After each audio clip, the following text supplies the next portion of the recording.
వల్ల మన ఊరిని డెవలప్ చేసుకోవాలి, అభివృద్ధి చేసుకోవాలి.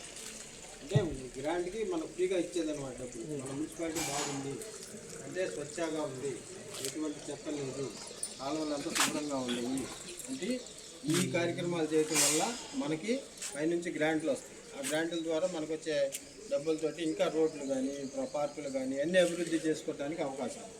అదేవిధంగా మీరు ఇవ్వకుండా ఏదన్నా రోడ్డు మీద చెత్త పడేయటం, కాలువలో పడేయటం వల్ల దానివల్ల మనకే ఇబ్బంది. ఎందుకంటే దానివల్ల ఈగలు దోమలు అంతా ఎక్కువ అవి మనల్ని గుట్టి మనమంతా ఆరోగ్యపాలయ్యి మళ్ళీ హాస్పిటల్కి పోయి ఆ హాస్పిటల్లో ఖర్చు చేసుకోవటం తప్పితే ఏమీ ఉండదు. కాబట్టి మీరందరూ ఈ ఏరియాలో ఉండే వాళ్ళందరూ తడి చెత్తను పొడి చెత్తను వేరు చేసి ఇవ్వటం, పైనుంచి ఎవరన్నా కాల్ చేసినప్పుడు మా ఏరియాలోకి పారిశుద్ధ్య కార్మికులు వస్తున్నారు, సపరేట్గా మేము చెత్తను ఇస్తున్నాము, ఇక్కడంతా బాగా జరుగుతుందని చెప్పేసి మీకు చెప్పాల్సి ఉంటుంది. అది 3 మెయింటైన్ చేయాలండి ఇంట్లో. కాకపోతే ఇంజక్షన్స్ ఏముండవు కాబట్టి అదే 2 మెయింటైన్ చేయాలి. మెయిన్గా 2 తడి చెత్త పొడి చెత్త ఈ 2 మెయింటైన్ చేస్తే 90% మనకి మేలు చేసినట్టు అవుతుంది.